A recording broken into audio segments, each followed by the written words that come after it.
दोस्तों, आज हम और आप अपने अपने घरों में चैन से बैठे हैं और हर मौसम का आनंद लेते हुए मोबाइल पर कहानियां देख रहे हैं।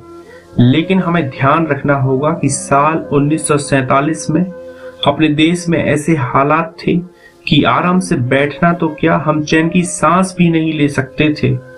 उस समय होने वाली उन असंख्य मार्मिक घटनाओं में से कुछ एक के उदाहरण आपके लिए प्रस्तुत है।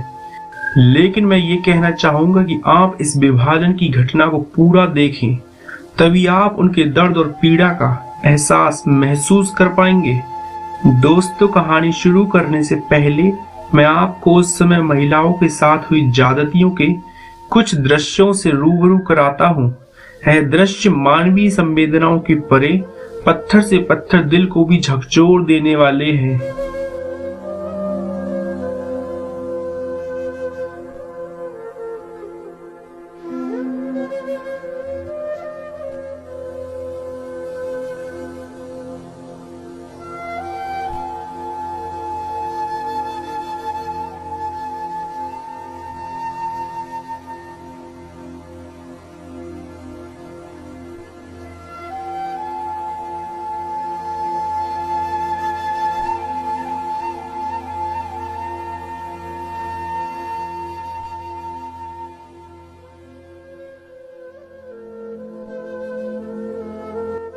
लेखक प्रकाश टंडन ने उपनिवेशी पंजाब या यूं कहें ब्रिटिश पंजाब का एक आत्मकथात्मक सामाजिक इतिहास पंजाबी सेंचुरी के नाम से लिखा था। वहां उन्होंने एक महिला और एक जोड़ी की दास्तान बयान की थी।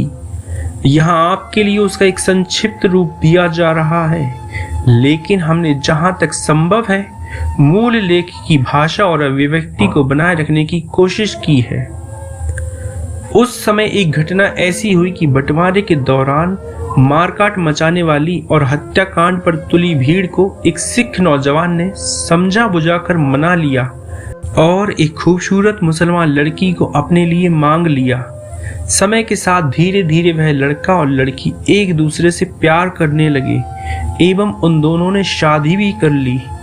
अब लड़की के दिमाग से अपने मारे गए माता पिता और अपनी पिछली जिंदगी की यादें क्रमशः धुंधली पड़ने लगी और वो एक दूसरे के साथ खुश रहने लगे थे।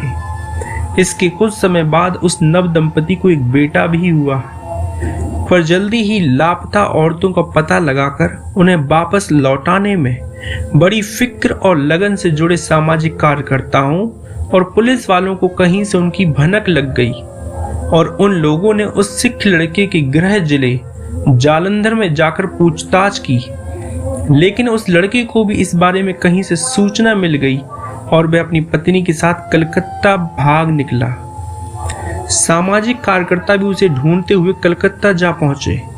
इस बीच उसके मित्रों ने अदालत से स्टे ऑर्डर लेने की कोशिश की, पर कानून अपनी ही भारी भरकम चाल से चल रहा था। कलकत्ता से यह जोड़ा इस उम्मीद में पंजाब के किसी अनजान से गांव में भागा कि पीछा करने वाली पुलिस वहां नहीं पहुंच सकेगी, लेकिन पुलिस ने उन्हें पकड़ लिया और पूछताछ करने लगी। उसकी पत्नी अब फिर से गर्भवती हो गई और होने वाले बच्चे का जन्म भी नजदीक ही था।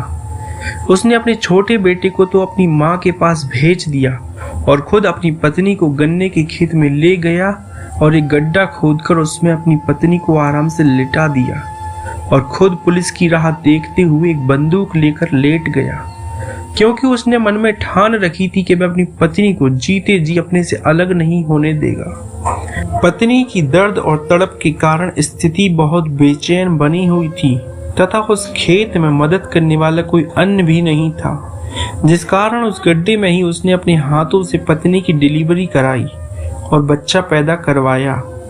अगले दिन उसकी पत्नी को तेज बुखार आ गया और उचित इलाज ना मिल पाने की वजह से वह 3 दिन में मर गई।